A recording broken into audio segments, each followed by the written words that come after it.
Sir ഏത് വർഷം retire ആയത്? അപ്പോൾ ഞാൻ വോളണ്ടറി റിട്ടയർമെൻറ്റ് എടുക്കാതെ 2005 19 വർഷമായി പെൻഷനായി. അതെ, സർക്കാരിൻ്റെ പെൻഷൻ കൊണ്ടാണ് 19 വർഷമായിട്ട് കിട്ടിയത്. പെൻഷൻ പറ്റി 2008 ഗാന്ധി യൂണിവേഴ്സിറ്റി അറിയാം. ഗാന്ധി യൂണിവേഴ്സിറ്റി ലാസ്റ്റ് ഏത് പോസ്റ്റിലായിരുന്നു? ഞാൻ പ്രൊഫസറായിരുന്നു. സ്കൂൾ ഓഫ് ലെറ്റേഴ്സിൻ്റെ പ്രൊഫസർ. അത് കഴിഞ്ഞ് വേറെ പിന്നെ വിവരാവകാശ കമ്മീഷണറായിട്ട് തിരുവനന്തപുരം 3 കൊല്ലം. പിന്നെ നമ്മുടെ മുന്നോക്ക സമുദായ കമ്മീഷനിൽ പിന്നീട് 3 കൊല്ലം. 6 കൊല്ലം വേണ്ടത്തെ. അതിന് മുമ്പ് ഞാൻ ബാലസാഹിത്യ ഇൻസ്റ്റിറ്റ്യൂട്ടിൻ്റെ ഡയറക്ടറായിട്ട് ഒരു 3.5 കൊല്ലം ഉണ്ടായിരുന്നു. 90-കളിലായിരുന്നു. അപ്പോൾ മനുഷ്യ എന്താ പിന്നെ ദേഷ്യം അന്ന് ഞാൻ എഴുതും പറഞ്ഞതുമായിട്ടുള്ള കാര്യങ്ങൾ ഞാൻ പിന്നെ അന്വേഷിച്ചുകൊണ്ടേ ഇരിക്കുകയാണ്. അപ്പോൾ കിട്ടിയ കാരണം അറിവിന് അനന്തമാണ് അതുകൊണ്ടിരിക്കുന്നത്. അപ്പോൾ ഇപ്പോൾ ലേറ്റസ്റ്റ് ആയിട്ട് എനിക്ക് ചില കാഴ്ചപ്പാടുകളുണ്ട്. ഇവിടുത്തെ ഈ ആസ്ഥാന ചരിത്രകാരന്മാർ മുഴുവൻ പറഞ്ഞു പിടിപ്പിക്കുന്ന ഒരു വലിയ അബദ്ധമുണ്ട്. കേരളത്തിൻ്റെ 1000 വർഷം ഇരുണ്ട യുഗമാണ്. 1000-ന് ശേഷമേ കേരളത്തിന് ചരിത്രമുള്ളൂ. അവർ പറയുന്നതനുസരിച്ച് പരശുരാമൻ ഇത് ഉണ്ടാക്കിയത് തന്നെ ഈ അടുത്ത കാലത്ത്. അപ്പോൾ അങ്ങനെ ഈ ആസ്ഥാന ചരിത്രകാരന്മാരുടെ ആ ഒരു കഥയൊന്നും ഇപ്പം ആരും പറയുന്നില്ല. അതൊക്കെ കളഞ്ഞു പോകാം. അതൊക്കെ വളരെ സജീവമായിരുന്നു ഇവിടെ. ആയിരുന്നു. പിന്നെ പഠിച്ച കാലത്ത് പരശുരാമൻ വഴിയൊരിഞ്ഞ് കേരളം ഉണ്ടാക്കുന്ന ഇപ്പോഴത്തെ എൻ്റെ അവയർനെസ് അനുസരിച്ച് ഈ ആദ്യത്തെ 1000-1200 കൊല്ലം BC 200-300 കാലങ്ങൾ സംഘകാലം സുവർണകാലമായിരുന്നു. അന്ന് പക്ഷേ കേരളമില്ല. അല്ല, കേരളമെന്നല്ല, കേരളം എന്ന് പറയുന്നത് തമിഴകത്തിൻ്റെ മാത്രമായിരുന്നു. സജീവമായിട്ടുണ്ട്. അതെ, ഗ്രന്ഥങ്ങളുണ്ടല്ലോ. സംഘകാലമൊക്കെ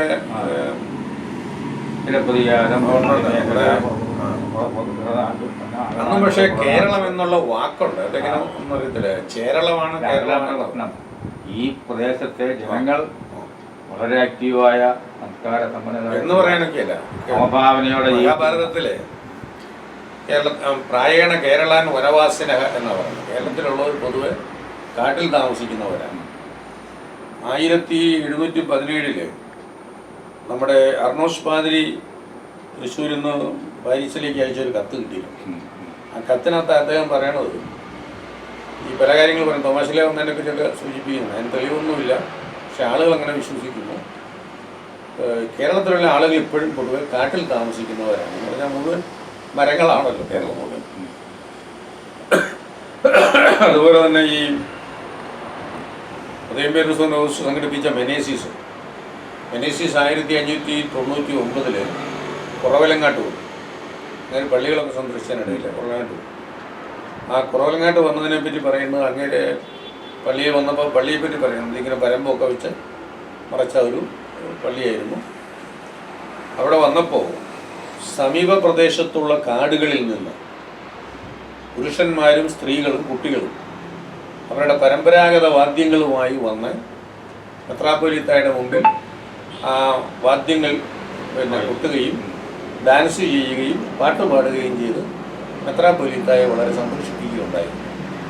ഈ സമീപ പ്രദേശത്തുള്ള കാടുകളിൽ നിന്ന് എന്ന 1600-ആം നൂറ്റാണ്ടിൽ. അത് കഴിഞ്ഞിട്ട് പിന്നെയും ഒരെണ്ണം ഞാൻ ഈ 1812-14 കാലത്താണെന്ന് തോന്നുന്നു. ഈ ബുക്കാനൻ എന്നൊരു ബ്രിട്ടീഷ് മിഷണറി ഇവിടെ കേരളത്തിൽ വന്നു, കോട്ടയത്ത് വന്നിട്ട് അദ്ദേഹം മണർകാട് പള്ളിയെപ്പറ്റി പറയുന്നത്. മണർകാട് പള്ളി കോട്ടയത്ത് നിന്ന് 1 മണിക്കൂർ കൊണ്ട് നടന്നെത്താവുന്ന ദൂരത്തിലാണ്. ആ പള്ളി പക്ഷേ ഒരു കാട്ടിൻ്റെ നടുവിലാണ് സ്ഥിതി ചെയ്യുന്നത്. അപ്പോൾ നമ്മുടെ കേരളത്തിൻ്റെ സ്ഥിതി ഏതാണ്ട് നമ്മൾ പൊതുവേ ഈ കാട്ടിൽ വസിക്കുന്നവരായിരുന്നു.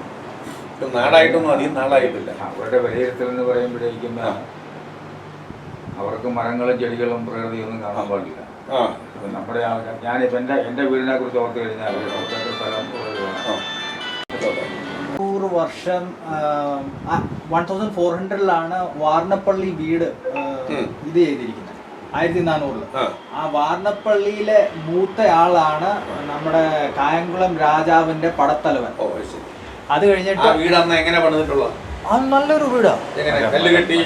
അല്ല, ആ മരം മുഴുവൻ, പിന്നെ അത് മുഴുവൻ സൂപ്പറായിട്ട് മരം വെച്ചിട്ടാണ്. ഈ തടി ഇറക്കുകയും കല്ല് വെട്ടുകയും ചെയ്യുന്ന ടെക്നോളജി പോർച്ചുഗീസുകാരാണ് അത് വെറുതെ പറഞ്ഞു. അത് വെറുതെ പറഞ്ഞു സാറേ. മീനാക്ഷി മന്ദിരം അത് നമ്മള് കല്ലിൽ കൊത്തു വെച്ചിരിക്കുക. കല്ലിൽ കൊത്തുന്നുണ്ട്. അല്ല, കല്ല് പിന്നെ വലിയ കല്ലുകൾ കൂട്ടി വെച്ച് പണിയുന്നുണ്ട്. ഈ പക്ഷെ തടി അറത്ത ഇതുപോലെ കഥക് വിജാഗിരിയൊക്കെ വെച്ചുണ്ടാകും. അത് വെറുതെ നമ്മളെ അടിച്ചമർത്താൻ വേണ്ടിട്ട് പറയുന്നത്. അതൊക്കെ വെറുതെ ഇങ്ങനെ ഈ തടി കൊണ്ടുള്ള ഈ കുഴകളായിരുന്നു മുകളിലൊക്കെ. അത് വെറുതെ അല്ല, ഇത് പണി കുറെ കൂടെ എളുപ്പമായി. പിന്നെ അലുമൂട്ട് ചാനാരെന്നും പറഞ്ഞ അയാള് റിച്ചസ്റ്റ് മാൻ ഇൻ കേരള ആയിരുന്നു. 37% ടാക്സസ് അയാളാ കൊടുത്തോണ്ടിരുന്നത്. ഈ കുടുംബവും തമ്മിൽ മീൻസ് കല്യാണം കഴിക്കും. അപ്പം ഞാൻ പറയുന്നത് ഈഴവ ഫാമിലിയാ. ഈഴവ ഫാമിലി എന്ന് പറഞ്ഞിട്ടുണ്ടെങ്കിൽ ഏറ്റവും സമ്പന്നരായി ജീവിച്ചുകൊണ്ടിരുന്ന മനുഷ്യരാണ്. അത് കഴിഞ്ഞിട്ട് 1741 നമ്മുടെ മാർത്താണ്ഡവർമ്മ നമ്മുടെ ഡച്ച് ഈസ്റ്റ് ഇന്ത്യ കമ്പനിയോട് യുദ്ധം ചെയ്ത് ജയിക്കുക ചെയ്തത്. അത് കഴിഞ്ഞിട്ട് കുളച്ചൽ യുദ്ധം. അത് കഴിഞ്ഞിട്ട് നമ്മുടെ കായംകുളം രാജ്യത്തിനോട് പറഞ്ഞ് ഇനി നിങ്ങൾ ഡച്ചിനോടൊന്നും ഇത് ചെയ്യരുത്. പക്ഷെ ഇവർ പറഞ്ഞു ഞങ്ങൾ ചെയ്യുമെന്ന് പറഞ്ഞു. അങ്ങനെ തർക്കമായി, യുദ്ധമായി, കായംകുളം തോക്കുക ചെയ്തത്. അത് കഴിഞ്ഞിട്ട് ഇതിനെ പിടിച്ചെടുത്തിട്ട് ഇവിടെ നമ്മുടെ രാജാവാണ് പുറപ്പെടുവിച്ചത്. ഇനി നിങ്ങൾ അമ്പലത്തിൽ കയറിയേക്കരുത്, അമ്പലത്തിൻ്റെ മുമ്പിൽ കൂടെ നടന്നേ പോവാവുള്ളൂ, അവിടെ ആക്കുക. അപ്പം അവിടുന്നാണ് ഞാൻ പറയുന്നത് അൺടച്ചബിലിറ്റി അങ്ങനെയാണ് വന്നത്. അത് കഴിഞ്ഞിട്ട് പറഞ്ഞത് ഇവർ തോറ്റ മനുഷ്യരാണ്, ഇവരെ ഇനി തൊട്ടേക്കരുതെന്നാണ് പറഞ്ഞത്. അപ്പം അൺടച്ചബിലിറ്റി ഞാൻ പറയുന്നത് ഇന്നത്തെ കാലത്ത് വെച്ച് ഞാൻ എൻ്റെ അനുഭവം വെച്ചിട്ട് ഞാൻ ഇസ്രയേൽ യുദ്ധം ഹമാസ് യുദ്ധവും ഞാൻ കാണുമ്പോൾ ഹമാസിൻ്റെ ആൾക്കാർ അവിടെ വന്നിട്ടും സ്ത്രീകളെ ബലാത്കാരം ചെയ്തിട്ട് പിള്ളേരെ കത്തിക്കുകയും അങ്ങനത്തെ കാര്യങ്ങൾ. അപ്പം സത്യത്തിൽ untouchability is A very good thing എന്നാണ് ഞാൻ പറയുന്നത്. നമ്മുടെ രാജാവ് പുറപ്പെടുവിച്ചത് ഇനി ഇവരെ തൊട്ടേക്കരുതെന്നാ. അപ്പം പിന്നെ എത്ര നല്ല കാര്യമാണ് അത്. ശരി, അപ്പം സാറേ, അപ്പം ഒഴിവാക്കി നിർത്തുന്നു, അവരെ സഹായിക്കാൻ പാടില്ല, അവരുമായിട്ട് കൂട്ടുകെട്ട് പാടില്ല. അല്ലല്ല, അവരെ ആക്രമിക്കാൻ പാടില്ല. അല്ല, അവരെ ആക്രമിക്കാൻ പാടില്ല എന്നാക്കി വിടുവല്ലേ.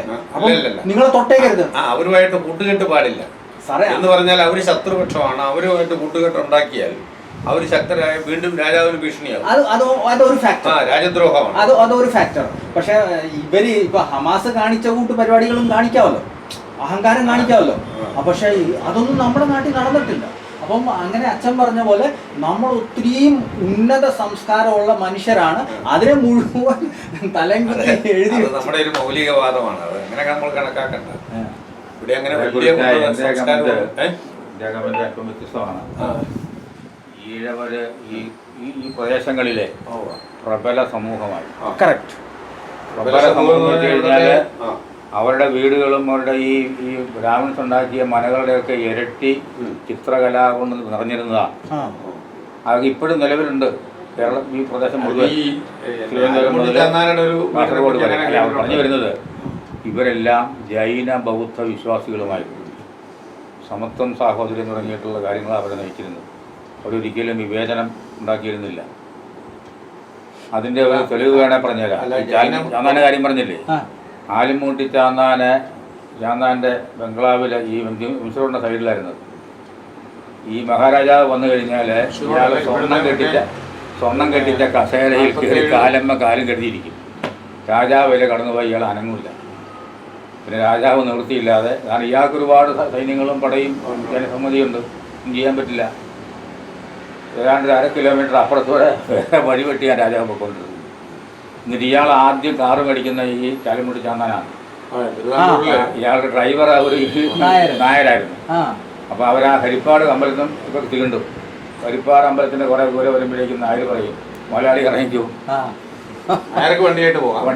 എന്നിട്ട് ഇയാൾ നടന്നു പോകണം, ചാടി വന്നിരുന്ന അവസ്ഥ. അങ്ങനെ ചെന്നപ്പുറത്ത് കയറണം.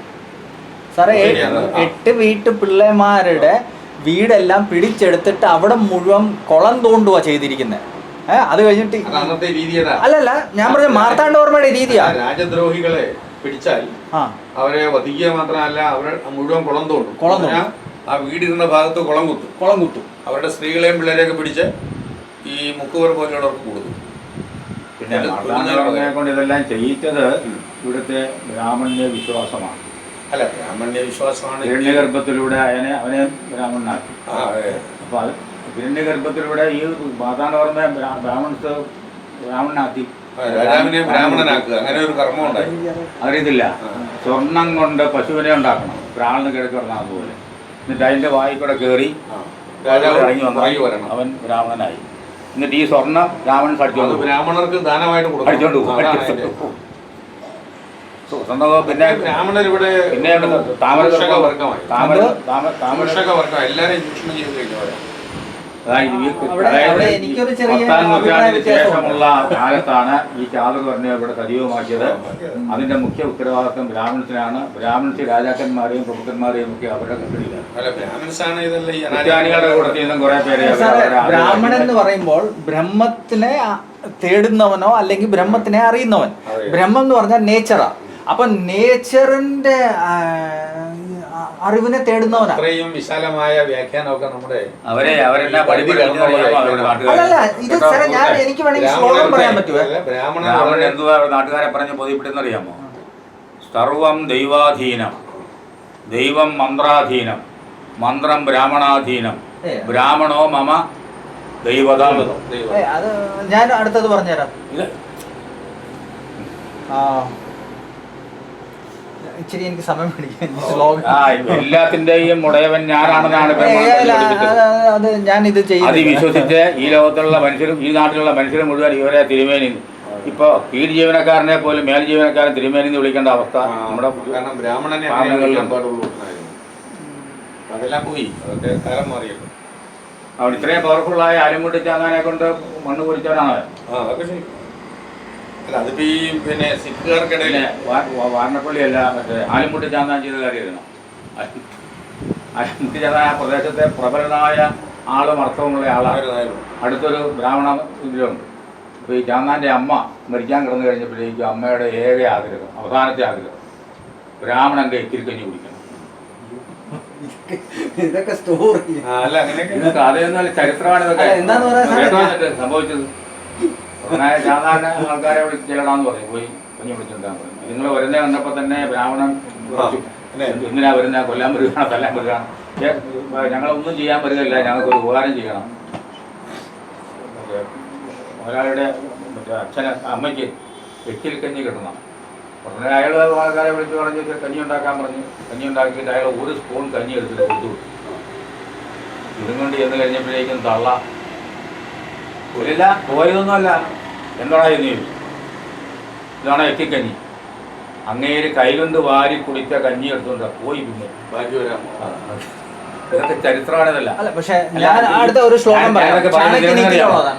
മൂടിയ ദുഷ്ടന്മാരാണ് ബ്രാഹ്മണൻ. ഞാൻ അത് വിശ്വസിക്കുന്നില്ല. ലൗകികേ കർമ്മണി രതഃ. അല്ല ഞാൻ പ്രൂഫ് തരുവാ. ലൗകികേ കർമ്മണി രതഃ പശൂനാം പരിപാലകഃ വാണിജ്യ കൃഷികർത്താഃ യഹ സ വിപ്രഃ വൈശ്യ ഉച്ചത്തെ എന്നാ പറഞ്ഞ. അപ്പം വൈശ്യരെ പറ്റിയാ. അപ്പം പൂണൂലിട്ടവനും വൈശ്യനാ. ആരാ?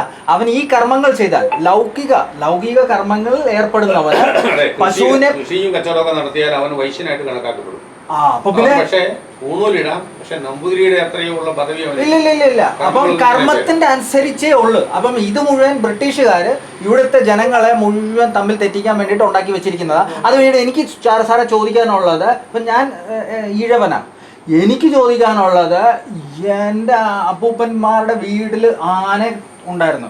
ഇപ്പം പശുവിനെ കെട്ടുന്ന പോലെ ആനയെ കെട്ടി വെക്കുമായിരുന്നു. അതിന് ഞാൻ ചോദിക്കുന്നത്, ഞാൻ എങ്ങനെ OBC ആവുമെന്നാണ് ഞാൻ ചോദിക്കുന്നത്. ഓക്കെ, അപ്പം ഞാൻ കല്യാണം കഴിച്ചിരിക്കുന്ന വാരണപ്പള്ളി ഫാമിലിയിൽ നിന്നാണ്. അപ്പം ഇത് മുഴുവൻ പടയ്ക്ക് യുദ്ധം ചെയ്യാൻ പോകുന്ന ആൾക്കാർ ക്ഷത്രിയരെ പിടിച്ചിട്ട് OBC ആക്കി വെച്ചേക്കുവാ. അപ്പം തെറ്റല്ലേ? അപ്പം സാറേ, ഇതും നായരെയും ഈഴവരെയും തമ്മിൽ അടുപ്പിക്കാൻ വേണ്ടിയിട്ട് ഉണ്ടാക്കി വെച്ചിരിക്കുന്ന ഓരോരോ കാര്യങ്ങൾ. അത് കഴിഞ്ഞിട്ട് ഇന്ന് ഞങ്ങളുടെ ആൾക്കാരുടെ അവസ്ഥ, ഇത്രയും സമ്പന്നരായിട്ട് ജീവിച്ച മനുഷ്യർക്ക് ഇന്നൊരു ബോധമില്ല. അല്ല, അപ്പം ഈ മനുഷ്യരെ ഞാൻ അടുത്തത് പറഞ്ഞുതരാം. ഇവരെ നശിപ്പിക്കാൻ വേണ്ടിയിട്ടാണ് ഈ നക്സലിസം കൊണ്ടുവരുന്നത്. നക്സലിസം കൊണ്ടുവന്നിട്ട് ഈ ആൾക്കാരുടെ തന്നെ മക്കളെ ഈ വേണ്ടാത്ത കാര്യം തലേ കുത്തി വെച്ചിട്ട് ഇവരുടെ മെയിൻ ആൾക്കാരെ കൊല്ലിക്കുക ചെയ്യുന്നത്. അത് കഴിഞ്ഞിട്ട് ആ മേളിൽ ഇരിക്കുന്ന മനുഷ്യനെ കൊന്നു കഴിഞ്ഞിട്ടുണ്ടെങ്കിൽ അവിടെ നശിച്ചു പോവുക ചെയ്യുന്നത്. അപ്പം അതാണ് ഇവിടെ ചെയ്യിപ്പിച്ചിരിക്കുന്നത്. അല്ലെങ്കിൽ 1500 കൊച്ചി നമ്മുടെ മഹാറാണിയാണ്, അത്രയും സമ്പന്നരായിട്ട് ജീവിച്ച മനുഷ്യരെയൊക്കെ OBC ആണെന്ന് പറഞ്ഞുകൊണ്ട് വെച്ചിരിക്കുക. അപ്പം ഞാൻ പറയുന്നത് ഈ സത്യത്തിൽ ഈ കോൺസ്റ്റിറ്റ്യൂഷൻ തന്നെ തെറ്റാന്നാണ് ഞാൻ പറയുന്നത്. എൻ്റെ ചരിത്രത്തിൽ ബ്രാഹ്മണ മേധാവിത്വത്തിലൂടെ ഉണ്ടാക്കിയെടുത്ത ഉച്ചനീചത്വങ്ങളാണ് ഇവിടെ ഇന്നും ചുമക്കുന്നത്. അതിന്റെ ഇരകളാണ് ഇവിടുത്തെ ഭരണാധികാരികൾ. അവരെ സംരക്ഷിച്ചു. കാരണം ബ്രാഹ്മണരെ അവരും പരിരക്ഷിച്ചു. ഇല്ല, ബ്രാഹ്മണൻ എന്ന് പറയാൻ സാറേ അത് മീൻസ് ബ്രാഹ്മണൻ എന്ന് പറഞ്ഞിട്ടുണ്ടെങ്കിൽ ബ്രഹ്മാവിന്റെ പിൻഗാമികളാണ്. അവര് സ്കൂളിൽ പോയ ഇപ്പൊ ബ്രാഹ്മണൻ ഇല്ല. ഇപ്പൊ ഞാൻ പറയുമോ സാർ, ഞാൻ സെന്റ് സേവിയേഴ്സിൽ പോയ അല്ലെങ്കിൽ IIT പോയി, IIT എന്ന് പറയുമല്ലോ, പിന്നെ ബ്രാഹ്മണന്റെ ബ്രഹ്മവിദ്യാലയത്തിൽ പോകുന്ന ഒരു ബ്രാഹ്മണൻ അല്ല. മോഡേൺ ടെക്നോളജി പഠിക്കണമെങ്കിൽ ബ്രഹ്മവിദ്യാലയത്തിൽ പോയാൽ പറ്റുമോ? അവൻ IIT വരും. അല്ല, ഞാൻ പറഞ്ഞത് IIT പോകുന്നവൻ IITN ഇല്ലേ, ബ്രഹ്മവിദ്യാലയത്തിൽ പോയവൻ ബ്രാഹ്മണൻ. സുഹൃത്തുക്കളോട് എനിക്കൊരു അപേക്ഷയുണ്ട്. നിങ്ങൾക്കറിയാം, ഈ കേരളത്തിന്റെ 1000 വരെയുള്ള കാലങ്ങൾ ഇരുണ്ട യുഗമാണെന്ന് പറഞ്ഞു പഠിപ്പിച്ച ദുഷ്ടന്മാരാണ് ഈ ബ്രാഹ്മണർ. അവരുണ്ടാക്കിയ കഥയാണത്. അവരുടെ അമ്മാവനാണ് ഇത് കേരളം ഉണ്ടാക്കിയെന്നൊക്കെ പറഞ്ഞു പഠിപ്പിച്ചത്, മൊഴി പറഞ്ഞുണ്ടാക്കിയെന്നൊക്കെ എന്ന് പറഞ്ഞാൽ അന്ന് അവർക്ക് വളരെ സംസ്കാര സമ്പന്നരായിരുന്ന ജനത, ആ ജനതയിലെ പ്രധാനികളായിരുന്നു ഈഴവർ. അവരിവിടെ ജൈന ബൗദ്ധ വിശ്വാസികളുമായിരുന്നു. തെളിവ് വേണമെങ്കിൽ തരാം. കോങ്ങാടേക്ക് പോവാം. കോങ്ങാട് കയറങ്കോടം എന്ന ഏരിയയിലെ ഒരു 40 ഈഴവ കുടുംബങ്ങളുണ്ട്. അവിടുത്തെ ഏറ്റവും സമ്പന്നരും പ്രബലരുമായിട്ടുള്ള ആളുകളാണ്. അവിടെ ഒരു റിട്ടയേർഡ് SP അവിടെ ഇരിപ്പുണ്ട്, വാരിദാസൻ. അയാളൊക്കെ പോയി കണ്ട് സംസാരിക്കുക എന്താ സംഭവിക്കുന്നത്. ഞങ്ങൾ ഇന്നും ജൈന ബൗദ്ധ വിശ്വാസികളാണ്. പക്ഷേ ഞങ്ങളുടെ ജൈന ബൗദ്ധ വിഗ്രഹങ്ങളെല്ലാം കയറൻ എന്ന ഒരു പേര് കൊടുത്ത് വിഷ്ണു പ്രതീകമാക്കി നിലനിന്ന് പോകാൻ വേണ്ടി ഞങ്ങളുടെ അമ്പലത്തിൽ ഈ ജൈന വിഗ്രഹങ്ങൾ പൂജിക്കുകയാണെന്ന് എന്നോട് കഴിഞ്ഞ ആഴ്ച അദ്ദേഹം പറഞ്ഞത്. 40 ഈഴവ കുടുംബങ്ങളുണ്ട്. അവിടുത്തെ ഏറ്റവും സമ്പന്നരാണത്. അവരെല്ലാവരുടെയും പറമ്പിൽ കൂടെ ജൈന വിഗ്രഹങ്ങൾ ഇപ്പോഴും ഇരിപ്പുണ്ട്. അവർ പറഞ്ഞു ഞങ്ങൾ ഉള്ളിൽ ജൈന വിശ്വാസികളാണ്. അതുകൊണ്ട് ഈ ബ്രാഹ്മണ്യത്തെ നിങ്ങൾ ഉപേക്ഷിച്ചില്ലെങ്കിൽ നിങ്ങൾ മനുഷ്യരാവില്ല. അപ്പോൾ ഇവിടുത്തെ അടുത്ത ക്വസ്റ്റ്യൻ വരുന്നത്, നമ്മളുടെ ജൈനവും ബുദ്ധവും അവിടുന്ന് വന്നിരിക്കുന്നത്, നോർത്ത് ഇന്ത്യയിൽ നിന്ന്. അപ്പോൾ ഈ വിഗ്രഹങ്ങൾ ഈ ഇപ്പം പറഞ്ഞ ഈ ഈഴവ വീട്ടിലുണ്ട്. എന്നാൽ ഞാൻ ചോദിക്കുന്ന കർണാടകയിലും തമിഴ്നാട്ടിലും അവിടെയൊക്കെ അദ്ദേഹം പറഞ്ഞില്ലേ സാറേ, കേരളം എന്നൊരു നാടില്ലായിരുന്നു അന്ന്. ഇല്ല, കേരളം അത് തന്നെ ഏറ്റവും വലിയ തെറ്റാണ്. ഇത് മലയാള നാടല്ലേ, നമ്മൾ മലയാളികളല്ലേ. അപ്പൊ മലയാളം പറയുന്ന ആൾക്കാരുടെ നാട്. മലയാളമുണ്ട്, മലയാളമാ. ഇത് മലയാളമാ. മറ്റേത് തമിഴ്നാടാ, മലയിലുള്ള ആൾക്കാരാ. ഇപ്പൊ സാർ പറഞ്ഞല്ലോ ഫോറസ്റ്റ് റീസെന്റ് ആണ് അത് മനസ്സിലാക്കുക. ആദ്യകാലത്തോടെ സൗത്ത് ഇന്ത്യയേ ഉള്ളൂ, തെക്കേ ഇന്ത്യ ആണ്. സാറേ, തമിഴ് പ്രദേശം മലബാർ എന്നാണ് അറിയപ്പെടുന്നത്. മലൈബാർ അല്ല, മലബാർ സാറേ മേളില്, പിന്നെ കൊച്ചി. ഇല്ല, മലബാർ മേളില്, പിന്നെ കൊച്ചി, പിന്നെ കായംകുളം, കൊല്ലം, പിന്നെ വേനാട്, പിന്നെ തിരുവിതാംകൂർ. പിന്നെ അടുത്തത് ഞാൻ ചോദിക്കുന്നതേ, ചീരപ്പഞ്ചിറ എന്ന് പറഞ്ഞിട്ടുള്ള അവിടെയാണ് അയ്യപ്പൻ വന്നിട്ട് ഇത് പഠിച്ചിട്ട് പോകുന്നത്, കളരി പഠിച്ചിട്ട് പോകുന്നത്. അപ്പൊ തന്നെ ഈ രാജാവിൻ്റെ മകനാണ് അയ്യപ്പൻ. അയാൾ വന്നിട്ട് ചീരപ്പഞ്ചിറയിൽ കളരിയിൽ വന്നിട്ട് പഠിച്ചിട്ട് പോകണം എന്ന് പറഞ്ഞിട്ടുണ്ടെങ്കിൽ അത്രയ്ക്കും ഹൈ ലെവൽ അല്ലേ? വിഷ്ണുവിന്റെ അവതാരമാണെന്നല്ലേ അല്ല, അതൊക്കെ വെറുതെ, അതൊക്കെ കഥകളാണ്. ഈ ഈഴവനായിക്കൊണ്ട് ഈഴവരെ മനസ്സിലാക്കിക്കൊണ്ട് നിങ്ങൾ ഈ ബ്രാഹ്മണനെ പൂജിക്കുന്നത് എങ്ങനെയാണ്? ഞാൻ ബ്രാഹ്മണനെ പൂജിക്കുന്നില്ല, ഞാൻ സത്യത്തിന്റെ കൂടെ നിൽക്കുന്നവനാ. ഈ നാട് മുടിപ്പിച്ചത് അവരാണ്. ഇല്ല ഞാനത് വിശ്വസിക്കുന്നില്ല. ഇവിടെ ഈ സാംസ്കാരികമായ അധപതനെല്ലാം ഉണ്ടാക്കിയത് ഇവരുടെ ഇടപെടലുകളാണ്. ഈ ബ്രാഹ്മണരുടെ ഇന്നത്തെ രീതി എങ്ങനെയായിരുന്നു? അത് ഈ സമീപകാലത്തല്ലേ ഞാൻ അത് ഒന്ന് കേട്ടെ. ഈ NSS ഉണ്ടായതിനു ശേഷം മന്നത്ത് പത്മനാഭന്റെ ഇടപെടലിലൂടെയാണ് ഈ നായർ കുടുംബങ്ങളിൽ ബ്രാഹ്മണർ കയറി നിരങ്ങുന്ന ആ പരിപാടി അവസാനിച്ചത്. മറ്റേ ബ്രാഹ്മണരിൽ മൂത്തവൻ മാത്രം കല്യാണം കഴിക്കുകയും മറ്റുള്ളവർ സംബന്ധവുമായിട്ട് ഇങ്ങനെ നാട് തേടി നടത്തി. അപ്പോൾ നായർ കുടുംബങ്ങളിലെ അച്ഛിമാരെ മുഴുവൻ എന്തിനാ വെച്ചിരുന്നത്? അവരുടെ സംബന്ധക്കാരാക്കാൻ വേണ്ടി വെച്ചു. അവന് സൗകര്യമുള്ളപ്പം വരും, പിള്ളേരാകും, എന്നുവെച്ചാൽ അവനവൻ്റെ പാട്ടിന് പോകും. ഈ തെണ്ടികൾക്ക് താമസിക്കാനാ അവർക്കെല്ലാം സംവിധാനങ്ങൾ ഉണ്ടാക്കി കൊടുക്കും. ഇവൻ എവിടെ വന്നാൽ അവൻ്റെ കാല് കഴുകിയ വെള്ളം കുടിക്കുക എന്നാ പറയുന്നത്. ബ്രാഹ്മണന്റെ കാല് കഴുകിയ വെള്ളം കുടിച്ചാൽ മോക്ഷം. അത് ഗംഗാജലത്തിന് തുല്യമാണത്രേ. അപ്പം അങ്ങനെയൊക്കെയുള്ള ഈ അനാചാരങ്ങളും അന്ധവിശ്വാസങ്ങളും ഉണ്ടാക്കി വെച്ചത് അവർ തന്നെയാണ്. അവിടെയാണ് ബ്രഹ്മാവിന്റെ അതുപോലെ ഈ ആറാട്ടുപുഴ വരെ ഇതൊക്കെ സമരം ചെയ്ത് എന്തിനു വേണ്ടിയാ? അതോ ഇതിനാ സമരം ചെയ്ത്? അല്ല, ആറാട്ടുപുഴ നമ്മുടെ ഒരു ഇതിന് റൈറ്റ്സ് കിട്ടാൻ വേണ്ടിട്ട്. എന്താ റൈറ്റ് കിട്ടാൻ വേണ്ടി? അത് രാജാവാട് നമ്മുടെ റൈറ്റ്സ് പിടിച്ചു വെച്ചു. രാജാവല്ല, രാജാവ് നോക്കിയായിരുന്നു. അല്ല, രാജാവ് എന്താ പിടിച്ചു വെച്ചിരുന്നത്? രാജാവ് നമ്മുടെ നാട് പിടിച്ചെടുത്തില്ല. അത് രാജാവിന്റെ ജോലി. കൊല്ലം, കായംകുളം, പന്തളം ഇതൊക്കെ ഈഴവരുടെ മെയിൻ സെന്റേഴ്സാ. കാർത്തികപ്പള്ളി എന്നൊക്കെ പറഞ്ഞ സെന്ററാ. അത് മുഴുവൻ ഇയാൾ പിടിച്ചെടുത്തു. നമ്മുടെ ഈ രാജാവ് എന്ന് പറയുന്നവൻ ഈ ബ്രാഹ്മണന്റെ കയ്യാളാണ്. അയ്യോ, അവന് വേണ്ടിയാണ് പ്രവർത്തിച്ചത്. പിന്നെ മാർത്താണ്ഡവർമ്മയില് ഈ കേരളത്തിൽ ഉടനീളം ഊട്ടുപേരകളെല്ലാം ഉണ്ടാക്കി ബ്രാഹ്മണൻ എവിടെ വന്നാലും അവൻ ഉണ്ട് താമസിക്കാനുള്ള സൗകര്യങ്ങൾ കൊടുത്തോണം. അവന്റെ സകല തോന്നിയാസങ്ങൾക്കും വയൽ കൂട്ടു തന്നു. ആ തെറ്റിയാലി അതൊക്കെ ശരിയായിരുന്നു. അങ്ങനെ അവരെ പ്രീതിപ്പെടുത്താനല്ലേ ഇങ്ങനെ പിന്നെ തൃപ്പടിദാനം വരെ നടത്തും. ഞാനൊരു ഈഴവാദത്തിന്റെ അടുത്ത് നിന്ന് ആദ്യം നിങ്ങളുടെ ഇത് പ്രധാനം കേൾക്കുന്നത് കേട്ടോ. ഞാൻ ഈ അടുത്ത ദിവസവും കൊങ്ങാടുള്ള 4 പ്രധാന കുടുംബങ്ങൾക്ക് കയറിയിട്ട് ഇറങ്ങി വരിക. അവരാരും നിങ്ങൾ ഈ പറയുന്ന വർത്താനം പറയത്തില്ല. അവർക്ക് അറിയത്തില്ല. അറിയത്തില്ലേ? ഇല്ല. അല്ല, എനിക്ക് അവരെ കൊണ്ടുപോകണം സാറേ. ഞങ്ങളുടെ അങ്ങോട്ടൊക്കെ ഒന്ന് കൊണ്ടുപോയി ബൗദ്ധരും ജൈനരും ആയിരുന്നു എന്നുള്ളത് പഴയ കഥയാണ്. അല്ല, അത് കഥ ഉണ്ടാക്കിയതാണ്. അത് കഥയാണ്. അതിന് തെളിവില്ല. ഞാൻ ഒരു കാര്യം പറഞ്ഞോട്ടെ സാറേ. ഞാൻ ഒറീസ പണിതിട്ടുണ്ട്. അവിടെ ബുദ്ധന്റെ ഒരു സ്തൂപം, അതും ഇപ്പൊ പണിത് വെച്ചിരിക്കുന്നതാണ്. ഒരു ഇതെണ്ണം അത് അതിന്റെ ഇങ്ങോട്ട് ഇല്ലല്ലോ. പക്ഷെ ശ്രീലങ്കയിലുണ്ട്, പണിതിട്ടുണ്ട്. ശ്രീലങ്ക ബുദ്ധമതത്തിന്റെ വലിയൊരു കേന്ദ്രമാ, അവിടെ ഉണ്ട്. പക്ഷെ കേരളത്തിലെ, തമിഴ്നാട്ടില്, കർണാടകയില്, മഹാരാഷ്ട്രയില്, ആന്ധ്രാപ്രദേശില് ഇതില്ല. ഈ ബ്രാഹ്മണരെ പറഞ്ഞുണ്ടാക്കിയ കള്ളക്കഥകളാണ് നിങ്ങളുടെ മനസ്സിലിരിക്കുന്നത്. തെളിവുകൾ മറ്റേ ആർക്കിയോളജി താല്പര്യമുള്ള ആളുകളെ ഉണ്ടാക്കിക്കൊണ്ടിരിക്കുകയാണ്, കണ്ടെത്തിക്കൊണ്ടിരിക്കുകയാണ്. ഞാനും അതിനെ ശ്രമിച്ചുകൊണ്ടിരിക്കുകയാണ്. ഈ കൊങ്ങാട് പരിസരങ്ങളിലും മറ്റുമൊക്കെ കുറേ ജൈന ബസ്തികളുണ്ട്. അതെല്ലാം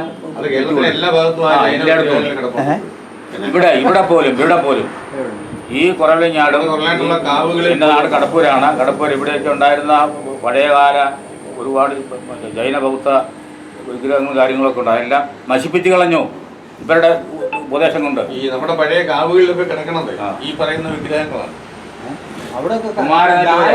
കുമാരനെല്ലൂരെ പ്രധാന അമ്പലത്തിൽ ഇരിക്കുന്ന ഒരു വിഗ്രഹം ജൈന വിഗ്രഹമാണ്. അതെ, ഡോക്ടർ അജയശേഖറാണ് അത് കണ്ടുപിടിച്ചിരിക്കുന്നത്. ഈ മസ്രദ്ദീനിനടുത്ത് എൻ്റെ അമ്മയുടെ അവിടെയാണ്. അവരുടെ പറമ്പില് അവർ ഈ നായന്മാരോട് വാങ്ങിച്ച സ്ഥലം 2-3 കാവുകളുണ്ടായിരുന്നു. കാവിനകത്ത് ആളുകൾക്ക് കയറാൻ പേടിയാണ്. ഞാനൊക്കെ കയറി നോക്കിയിട്ടുണ്ട്. കാരണം പിള്ളേർക്ക് പേടിയില്ല.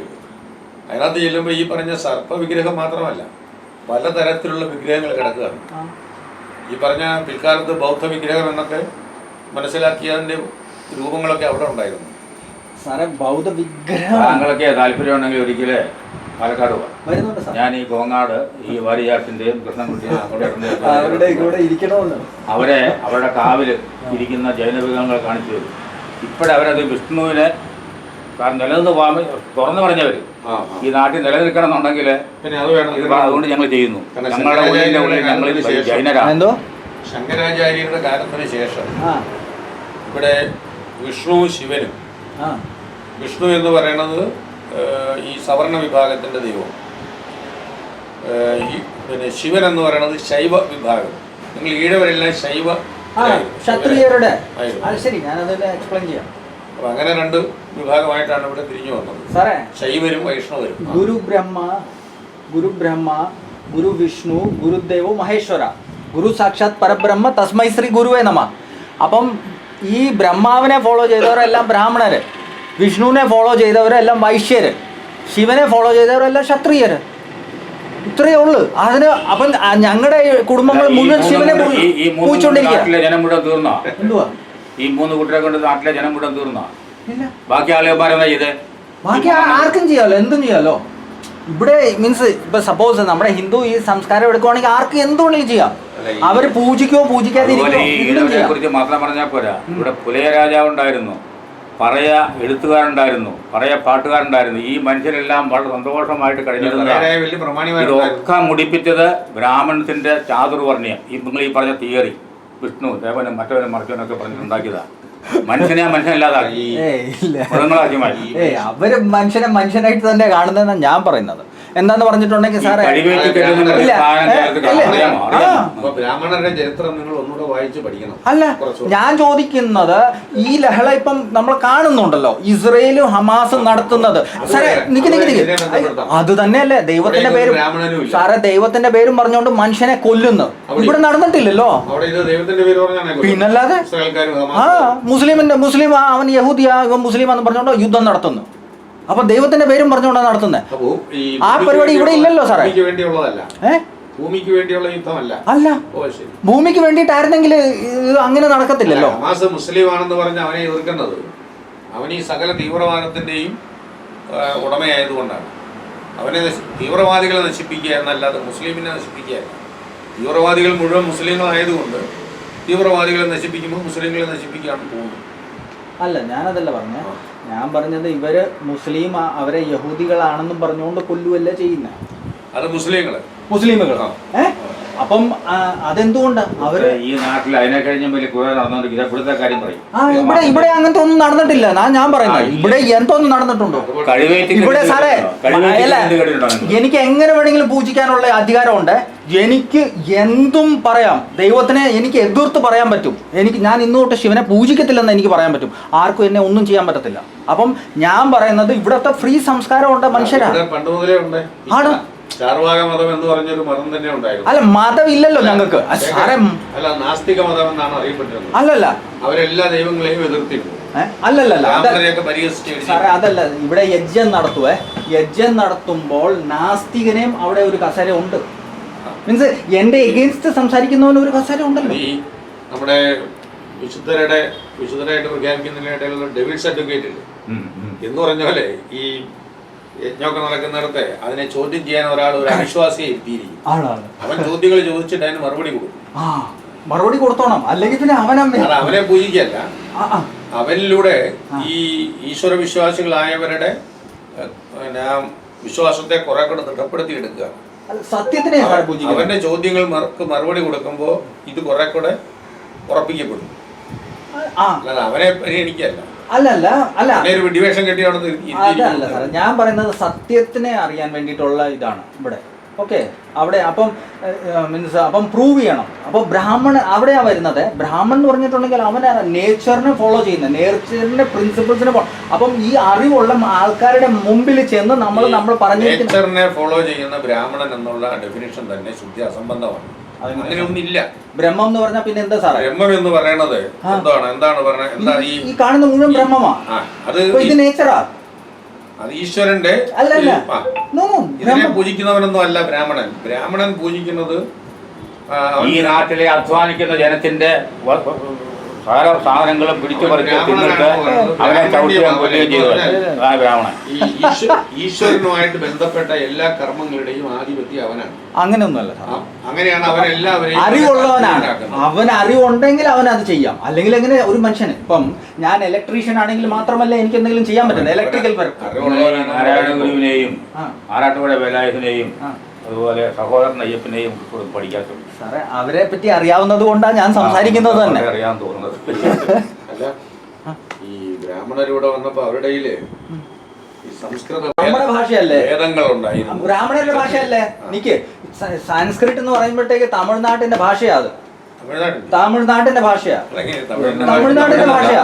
ഇവിടുന്ന് ആ സംസ്കാരം അങ്ങോട്ട് പോയിരിക്കുന്നത്. അവൻ അവകാശപ്പെടുന്നത് തമിഴ് സംസ്കൃതത്തെക്കാൾ പ്രാചീനമാണ്. അത് വെറുതെ പറയുന്നത്. മീൻസ് ഇവിടുന്നാണ് അങ്ങോട്ട് പോയിരിക്കുന്ന സംസ്കാരം തന്നെ. ഇപ്പൊ തന്നെ സാറേ കളരിപ്പയറ്റ് അല്ലേ, മീൻസ് എല്ലാം കരാട്ടയുടെ പോലും അമ്മയാണെന്നാ പറയുന്നത് കളരിപ്പയറ്റ്. ഓക്കെ, അത് കൊണ്ടുപോകുന്നത് നമ്മുടെ തമിഴ്നാട്ടിൽ നിന്ന് ഒരു ബോധിധർമ്മൻ എന്ന് പറഞ്ഞ ഒരു ആളാ കൊണ്ടുപോയത്. അപ്പൊ പിന്നെ ഇതെല്ലാം ഇവിടുന്ന് അങ്ങോട്ടാ പോയിരിക്കുന്നത്. അത് കഴിഞ്ഞിട്ട് പിന്നെ അടുത്തത് സാറേ, അടുത്തുള്ള പ്രാദേശിക ആയോധന വിദ്യകൾ എല്ലാ പ്രദേശങ്ങളിലും ഉണ്ട്. ഇല്ല, അതൊക്കെ ചെറുതായിട്ടുള്ള എല്ലാത്തിന്റെ അടിസ്ഥാനം നമ്മൾ വാദിക്കുന്നതിൽ. ശരി, അടുത്തത് പറഞ്ഞുതരാം സാറേ. നമ്മൾ എവിടെയും ഹോമം നടത്തുന്നുണ്ടോ അവിടെ എല്ലാം തേങ്ങ ഉപയോഗിക്കുന്നുണ്ടേ. കാശ്മീരിൽ ഹോമം നടത്തുന്നുണ്ടെങ്കിൽ പോലും തേങ്ങയാണ് ഉപയോഗിക്കുന്നത്. ശരി, എന്നാ ബ്രാഹ്മണൻ അവിടുന്ന് ഇങ്ങോട്ട് വരുവാണെങ്കിൽ തേങ്ങ അവൻ്റെ കയ്യിൽ കാണത്തില്ലല്ലോ. ഇവിടുന്ന് സംസ്കാരം അങ്ങോട്ടാണ് പോയിരിക്കുന്നത്, അതുകൊണ്ടല്ലേ തേങ്ങ അങ്ങോട്ട് കൊണ്ടുപോയിരിക്കുന്നത്. അല്ല, തേങ്ങ പണ്ട് ഉത്തരേന്ത്യയിൽ ഉണ്ടായിരുന്നു നമുക്കറിഞ്ഞുകൂടല്ലോ. ഇല്ല, അതാണ് അതിനകത്ത് സമയ പ്രശ്നമുണ്ട്. 2000 കൊല്ലം മുമ്പുള്ളതാണ് ശാകുന്തളം. ആ ശാകുന്തള നാടകത്തിലെ ചിരട്ടയെ പറ്റിയൊരു പ്രയോഗമുണ്ട്. ചിരട്ടയ്ക്കകത്ത് ഇങ്ങനെ ഈ നെല്ലിന്റെ വിത്ത് മുളപ്പിച്ച് ഇങ്ങനെ പറ്റി ശാകുന്തളത്തിലൊരു പരാമർശമുണ്ട്. അപ്പം ഞാൻ ഓർത്തു 10-2000 കൊല്ലം മുമ്പ് ആ പ്രദേശത്ത് ഒരു പക്ഷേ വല്ല തേങ്ങായൊക്കെ ഉണ്ടായിരുന്നിരിക്കാം. അത് പിൽക്കാലത്ത് ഇല്ലാതായിത്തത്. ശകുന്തള ഭരതന്റെ എങ്ങാണ്ട് കണക്ഷൻ ഇല്ലേ? ശകുന്തളയും ഭരതൻ. ഈ ഭരതൻ എന്ന് പറഞ്ഞ ആ കഥയനുസരിച്ച് ശകുന്തളയുടെ പുത്രനാണ് ഭരതൻ. ശരി, ഭാരതപ്പുഴ എവിടെയാ സാറേ? ഭാരതപ്പുഴ എവിടെയാ? ഭാരതപ്പുഴയും ഭരതനുമായിട്ട് തന്നെ ബന്ധം? ചിലപ്പം ബന്ധം ഇല്ല. ഭാരതന്റെ പേരിലുള്ള പുഴയാ. ഭാരതന്റെ പേരിലുള്ളതാണ് സ്ഥലമാ ആകാനല്ലോ, ചാൻസസ് ഉണ്ട്.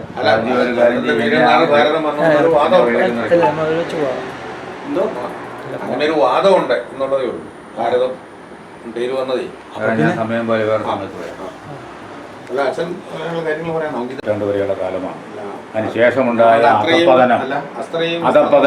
അധപ്പതനം തിരിച്ചറിയാനായിട്ടുള്ള ഒരുപാട് പഠനങ്ങളും ഗവേഷണങ്ങളും ഇപ്പം നടന്നുകൊണ്ടിരിക്കുന്നു. അതിനെ സഹകരിക്കുന്ന ആളാണ് ഞാൻ. അതേക്കുറിച്ച് സാറിൻ്റെ അഭിപ്രായം കേൾക്കാൻ ഞാൻ അത്രയും വിസ്തൃതമായ ഏരിയയിലേക്ക് പോകുന്നതിന് പകരം നമ്മുടെ നാടുമായിട്ട് ബന്ധപ്പെടുത്തിക്കൊണ്ട് അതിൻ്റെ ഒരു കണ്ണി എന്തെങ്കിലും വികസിപ്പിച്ചെടുക്കാനുണ്ടോ എന്നാണ് അറിയേണ്ടത്. ഇല്ല, ആ കണ്ണി വികസിക്കണമെന്ന് വെച്ച് കഴിഞ്ഞാൽ സത്യം തിരിച്ചറിയാനുള്ള ആദ്യം. അത് ഈ കടപ്പൂരും കുറവലങ്ങാടും ഒക്കെ ആയിട്ട് ബന്ധപ്പെട്ട് കേരളത്തിൻ്റെ ചരിത്രത്തിൽ അല്ലെങ്കിൽ കേരള സംസ്കാരത്തിന് ഇവിടുന്ന് ഉണ്ടായിട്ടുള്ള എന്തെങ്കിലും സംഭാവനകളുണ്ടോ? ഇതൊക്കെയല്ലേ പ്രാദേശിക അന്വേഷണം. അങ്ങനെ വല്ലതും ആണോ എന്ന് ഞാൻ ചോദിച്ചു. അതിലേക്കൊക്കെ വരണമെങ്കിൽ അടിത്തറ ഉറപ്പിക്കണമല്ലോ. കേരളം മുഴുവൻ 1000 കൊല്ലം മുമ്പ് എങ്ങനെയിരുന്നുള്ളത് നമ്മുടെ ഒരു അന്വേഷണ രീതിയിൽ വരും. കുറവലങ്ങാട്ട് പള്ളിയുടെ ആസ്ഥാനത്ത് ബൗദ്ധ പഠന കേന്ദ്രം ഉണ്ടായിരുന്നു. എന്താ തെളിവേന? വെളിയാടങ്ങുന്ന ആൽമരം കുളം. പിന്നെ ഇപ്പോൾ അവിടെ കുരിശൻ തൊട്ടിയിലെ കുരിശിൻ്റെ തറ കെട്ടിയിരിക്കുന്നതിലെ ഒരു ബൗദ്ധ വിഗ്രഹം ഇരിപ്പുണ്ട്. കാരണം ഞാൻ ഇപ്പോൾ അപ്പോഴാണ് കാണിച്ചത്. ഈ ആൽമരം എന്നൊക്കെ പറയണതേ അതിൽ അത് പോട്ടെ, ഇപ്പോൾ അവിടെ ഇരിക്കുന്ന ബൗദ്ധ വിഗ്രഹം അത് എടുത്ത് കെട്ടിയിരിക്കുക.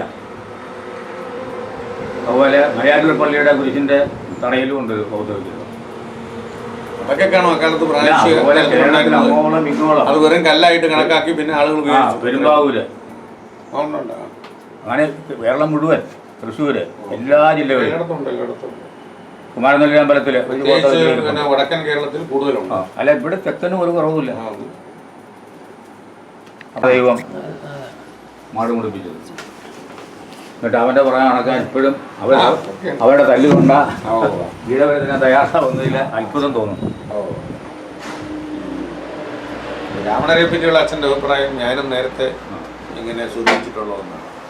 കാരണം നമ്മുടെ സാഹിത്യമൊക്കെ പഠിക്കുമ്പോഴേ, കേരളത്തിൻ്റെ ചരിത്രമൊക്കെ പഠിക്കുമ്പോൾ ഈ പറഞ്ഞത് ശരിയാണ്. ഞാൻ തന്നെ വരണത്തത് പ്രസംഗിക്കുകയൊക്കെ ചെയ്തിട്ടുണ്ട്.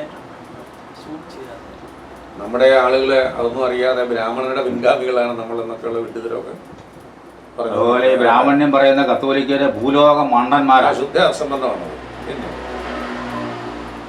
തോമാശ്ലീഹ വന്ന് ബ്രാഹ്മണരെ ജ്ഞാനസ്നാനപ്പെടുത്തി എന്നാണ് പറയുന്നത്. അന്നിവിടെ ബ്രാഹ്മണരുണ്ടായിരുന്നില്ല ചരിത്രം അനുസരിച്ച്. ഉണ്ടായിരുന്നെങ്കിൽ തന്നെ ഒരു ബ്രാഹ്മണൻ അനുയായികളായിരുന്നു. മതം മാറിയല്ല ബ്രാഹ്മണൻ. കാരണം അവൻ്റേതിനേക്കാൾ വലിയ ഒരു മതം ഉള്ളതായിട്ട് അവൻ ഒരിക്കലും അംഗീകരിക്കുന്നുമില്ല, മനസ്സിലാക്കുന്നുമില്ല. അപ്പോൾ പിന്നെ എന്തിനാ അവൻ മതം മാറണം? അങ്ങനെ ഒരു അസംബന്ധം. പട്ടന്മാര്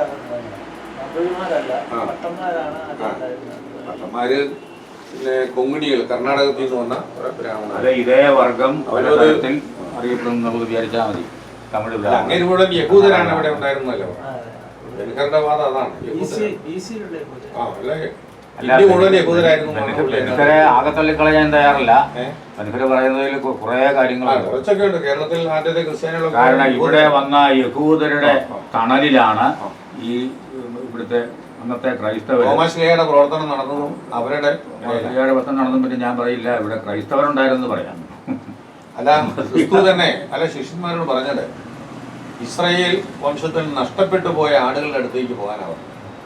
അന്ന് ലോകത്തിന്റെ പല ഭാഗങ്ങളിലേക്ക് ഈ പിന്നെ യഹൂദർ ചിതറിപ്പോയിട്ടുണ്ട്. അവരുടെ സെറ്റിൽമെന്റുകളിലേക്കാണ് എല്ലാ സ്ത്രീയന്മാരും ചെന്നത്. കാരണം അവരൊക്കെ മനസ്സിലാവുള്ളൂ ഈ രക്ഷകൻ വന്നു എന്ന് പറഞ്ഞാൽ. കാരണം അവരല്ലേ ഇത് പ്രതീക്ഷിച്ചിരിക്കുന്ന ജനത. അല്ലാതെ ഇവിടെ വന്ന് ദ്രാവിഡരോടോ ഹിന്ദുക്കളോടോ ബ്രാഹ്മണരോടോ രക്ഷകൻ വന്നു എന്ന് പറഞ്ഞാൽ അവർക്ക് വന്ന എന്തോലൊക്കെയാണ് മനസ്സിലാക്കുക, ഒന്നുമില്ല. മാത്രമല്ല അവിടുന്ന് വന്ന ഒരാളെ എന്നുള്ള നിലയിൽ സെന്റ് തോമസിനെ ഇവിടുത്തെ യഹൂദര് ഞങ്ങളുടെ ഒരാളായിട്ടാണ് കണക്കാക്കുക. കാരണം ഇസ്രായേലിൽ നിന്ന് വന്ന ആളല്ലേ, ആ കൾച്ചറുമായിട്ടുള്ള ഭാഷ പോലും അവർക്ക്. ഇവിടെ ആദ്യ നൂറ്റാണ്ടിൽ തന്നെ ക്രൈസ്തവരെത്തിയിരുന്നെന്നും അത് യഹൂദ ക്രൈസ്തവരായിരുന്നു എന്നുള്ളത് സത്യം. അതെ, അതാണ് അതിന്റെ ഒരു വസ്തുത. ബ്രാഹ്മണരാണെന്ന് വാദിക്കുന്നിടത്താണ് ഈ നമ്മുടെ പല അച്ഛന്മാരും ഒക്കെ അങ്ങനെയൊക്കെ പറഞ്ഞു വെച്ച് അറിഞ്ഞുകൂടാത്തതുകൊണ്ടാണ്. ബ്രാഹ്മണരെന്താണെന്ന് അറിഞ്ഞുകൂടാ. ബ്രാഹ്മണൻ എന്ന് പറഞ്ഞാൽ വലിയ ഈ ദൈവിക ജനതയാണെന്നാണ് ഈ വിദ്യാമാര് ധരിച്ചു വെച്ചിരുന്നത്. അച്ഛൻ ഈ പറഞ്ഞ പോലെ എല്ലാ അസംബന്ധങ്ങളുടെയും എല്ലാ ഈ ഇമ്മോറൽ ആക്ടിവിറ്റീസിൻ്റെയും ഉറവിടമായിരുന്നു അവരുടെ ഈ സെറ്റിൽമെൻറ്റുകൾ. അത് ഓർക്കുന്നില്ല. ഞാൻ പറയും ബ്രാഹ്മണന്റെ അനുയായിയാണ് എന്ന് പറയുന്നത് നമുക്ക് അപമാനകരമാണ്. ആണ് പറയേണ്ടത്. പിന്നെ ഇവിടെ കേരളത്തിലെ കാര്യം ഇവിടെ ഈ കൊടുങ്ങല്ലൂർ പാരമ്പര്യം മാത്രമേ ഇവിടെ പറയുന്നുള്ളൂ. ശക്തമായിട്ടുള്ള ഒരു കൊടുങ്ങല്ലൂരിനേക്കാൾ ശക്തമായിട്ടുള്ള വ്യാപാര കേന്ദ്രം പുരക്കേണി കൊല്ലമായിരുന്നു. കൊല്ലത്തെ മരുവാൻ സബ്രീശോ എന്ന് പറയുന്ന മുതലാളി എന്നാണ് അറിയപ്പെടുന്നത്. രാജാവ് ഒരുപാട് ആനുകൂല്യങ്ങൾ തരിശാപ്പള്ളി ശാസനം അയച്ചു കൊടുത്തിട്ടുള്ളത് അവിടെയാണ്. ഈ തമിഴ്നാട്ടിൽ നിന്ന് പല കാരണങ്ങൾ കൊണ്ട് വന്ന ആളുകളെല്ലാം ആദ്യം കൂടിയത് അവിടെയാണ്. അവിടെ നിന്നാണ് ഈ കടപ്പുകാരെല്ലാം ഇങ്ങോട്ട് വന്നിരിക്കുന്നത്. ചരിത്രം പുതിയതൊന്നും ഉണ്ടാക്കുക ചരിത്രം പുള്ളി ഉണ്ടാക്കി. പല ഇപ്പോൾ ഈ മുലക്കര ഉണ്ടായിരുന്നു എന്ന് പറഞ്ഞ് മുലച്ചിപ്പറമ്പ് എന്ന് പറഞ്ഞ് ചേർത്തലയിൽ ഒരു സ്ഥലമുണ്ട്. ഇതേപ്പറ്റി എന്തോ ചർച്ച വന്ന കാലത്ത് പുള്ളി ഉടനെ ഒരു പുസ്തകം എഴുതി അതേപ്പറ്റി ഇറക്കി. പുള്ളി ഉടനെ മുലച്ചി അവിടെ താമസിച്ചിരുന്നു. അവിടെ നിന്ന് പടയാളികൾ വന്നപ്പോൾ ഒരു വീടിൻ്റെ ഈ ഭാഗത്ത് നിന്നു ഒന്നിനും ഒരു തെളിവിൽ ചുമ്മാ എഴുതി പിടിപ്പിക്കുകയാണ്. ഇല്ല സാറേ, തീരപ്പം തള്ളി കളയരുത്. ഞാൻ അവിടെ പോയിട്ടുള്ളതാണ്, ആ സ്ഥലങ്ങൾ കണ്ടിട്ടുള്ളതാണ്. അല്ല, അതിന്റെ വിശദാംശങ്ങളെല്ലാം രേഖപ്പെടുത്തുമ്പോഴേ സൂക്ഷിക്കണമെന്ന് ഞാൻ പറയുന്നത്. അല്ല, അങ്ങനെ ഇല്ല അങ്ങനെ ഒരു സംഭവം ഉണ്ടായിട്ടില്ലെന്നും പറയുന്നില്ല. പക്ഷെ അതിന്റെ വിശദാംശങ്ങൾ എഴുതി പിടിപ്പിക്കുമ്പോൾ ഈ മുലക്കരമൊക്കെ ഉണ്ടാക്കിച്ചത് ഈ ബ്രാഹ്മൺസിന്റെ പാദസേവ ചെയ്ത ഭ്രാന്താന്ന് രാജാക്കന്മാരുടെ ആരുമല്ല. ബ്രാഹ്മൺസ് പറയുന്നത് പോലെ ചെയ്യാത്തവൻ ശപിക്കപ്പെടും. ബ്രാഹ്മണരായിരുന്നല്ലോ അവരുടെ അഡ്മിനിസ്ട്രേറ്റേഴ്സ് എല്ലാം. അവനെ കൂട്ടി തീറ്റി. വർദ്ധനോർമ്മയുടെ രാമയ്യൻ തന്നെ ബ്രാഹ്മണനായിരുന്നു, ദളവ.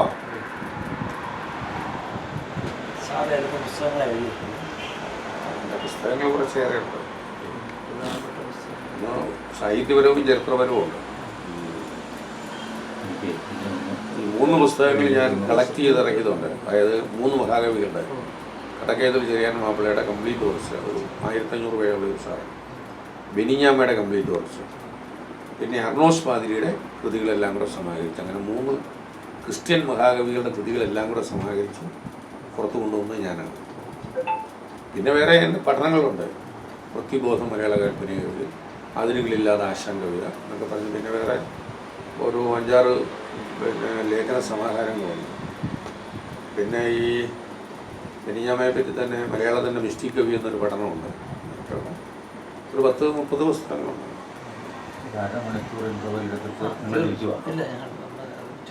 അല്ല വേണ്ട, നിങ്ങൾ ഇറങ്ങി കഴിഞ്ഞു. പിന്നെ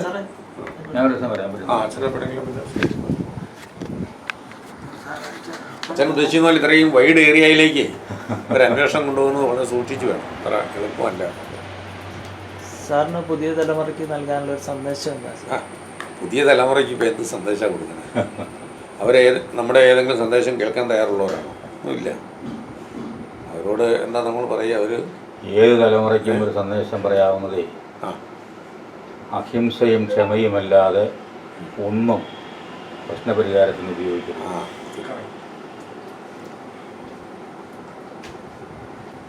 ഹിംസ ആര് ഉപയോഗിച്ചിട്ടുണ്ടോ അവിടെയൊക്കെ തകർന്നും പോയിട്ടുണ്ട്.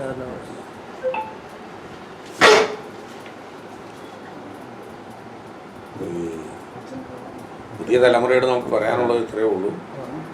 ഈ നല്ല കാര്യങ്ങളിൽ ശ്രദ്ധ വയ്ക്കുക, നന്മ ചെയ്യുന്നതിന് തയ്യാറാവുക. ഇതൊക്കെ മഹാചാര്യന്മാർ പറഞ്ഞിട്ടുള്ളതാണ്, നമ്മളാരും അത് പറയുന്നതല്ല. ഇതൊക്കെ നമ്മൾ ആവർത്തിക്കുന്നു എന്ന് മാത്രമേ ഉള്ളൂ. ഓരോരുത്തർക്കും അവനവൻ്റെതായ കഴിവുണ്ട്. ആ കഴിവ് മനസ്സിലാക്കിക്കൊണ്ട് പ്രവർത്തിക്കണം. എലമേ എലമേ സെക്രട്ടറി ഉണ്ടെങ്കിൽ പോകാം. 9479910068 ഒരു നമ്പർ. ഇപ്പം 3 നമ്പറായി. നാളെ ഞാൻ വിളിച്ചത് ആ അതെ 4 നമ്പർ ഞാൻ ഉപയോഗിക്കുന്നു. ഇവിടുത്തെ അഡ്രസ്സ് എങ്ങനെ സാർ? കുമ്പളക്കുരി ഏറ്റുമാനോ അത്രേ ഉള്ളൂ.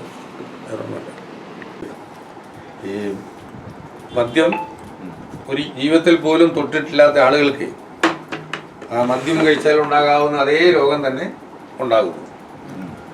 അതെന്തുകൊണ്ടാണ്? ഇപ്പോൾ ക്യാൻസർ വരുന്നതിന് കാരണം പലത് പറയും. ഒരു കാരണവുമില്ലാതെയും ഇപ്പം പുകവലിയില്ല, മദ്യപാനമില്ല, ഒന്നുമില്ലാത്തവർക്ക് ക്യാൻസർ കാരണം മനുഷ്യൻ്റെ പ്രതികൂല സാഹചര്യങ്ങളെ മാനസികമായിട്ടല്ല, നമ്മുടെ ജൈവഘടനയ്ക്ക് പ്രതികൂല സാഹചര്യങ്ങളെ മറികടക്കാനായിട്ടുള്ള അപാര ശേഷിയുണ്ട്. അത് ഈ കള്ളും വെള്ളവും ഈ രോഗങ്ങളുടെ ബീജമെല്ലാം നമ്മുടെ ജീൻസിലുണ്ട്. നമ്മുടെ ജീൻസാണ് അതിൻ്റെ പ്രശ്നം.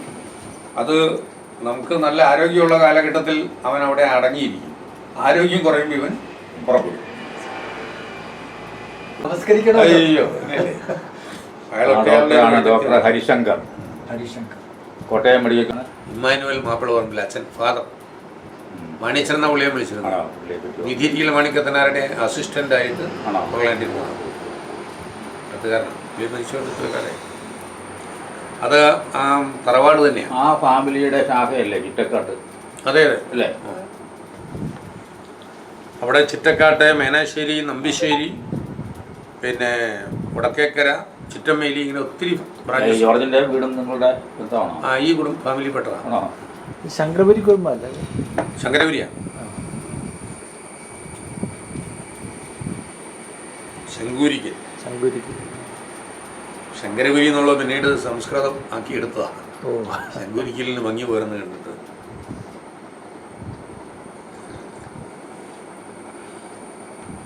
അന്നത്തെ കാലത്ത് ശങ്കരപുരി എന്ന് ഉപയോഗിക്കുക.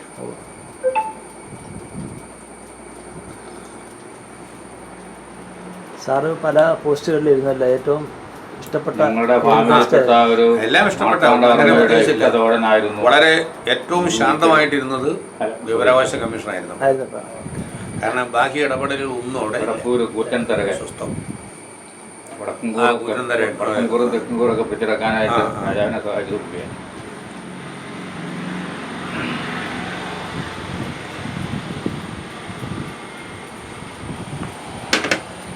ധർമ്മരാജാവിനെ വടക്കൻകൂറിന്റെ ഒളിപ്പട കടവിലാക്കി ഇളയരാജാവായിരുന്ന കാലത്ത്. ഇന്ന് പുള്ളിയെ രക്ഷിച്ചതും ഈ കാരണവരാണ്. അതും കാരിക്കാട്ട് കോട്ടയിൽ നിന്ന് ചെറിയ പള്ളിയിൽ ഇങ്ങനെ ഒരു കൈ അത് അദ്ദേഹം ഉണ്ടാക്കിയത്. അത് അദ്ദേഹത്തിന്റെ കൈയാണെന്നാണ് കൈയളവിൽ അദ്ദേഹം ഉണ്ടാക്കിച്ചതാണ്. പല മധുരമാളിയെ പള്ളി പണിയിപ്പിച്ചതാണ്. ആണല്ലേ? ഇവിടെയാണുള്ള മണികൾ കിടക്കുന്നത്. അച്ഛൻ ഇംഗ്ലീഷിൽ തുടങ്ങിയ അവിടെയാണ്. മധുരമാളികയുടെ മുകളിലായിരുന്നു ആദ്യത്തെ ഇംഗ്ലീഷ് ക്ലാസ് തുടങ്ങിയത്. അത് കേട്ടിട്ടില്ല? മധുരമാളികയല്ല, അത് കണ്ടിട്ടുണ്ടോ? മധുരമാളിക കണ്ടിട്ടുണ്ടോ? ഫ്രണ്ടിലുണ്ടായിരുന്നു. ഫ്രണ്ടിലുണ്ടായിരുന്നു. അതാ മധുരമാളിക. അടിപ്പുരമാളിക. അവിടെയായിരുന്നു ഇംഗ്ലീഷ് സ്കൂൾ തുടങ്ങി. എന്റെ ഓർമ്മയിൽ അതില്ല. സെമിനാരി അല്ല, സെമിനാരി അല്ല, ഇംഗ്ലീഷ് സ്കൂൾ മണിക്കത്തനാർ ആരംഭിച്ചത് അവിടെയായിരുന്നു.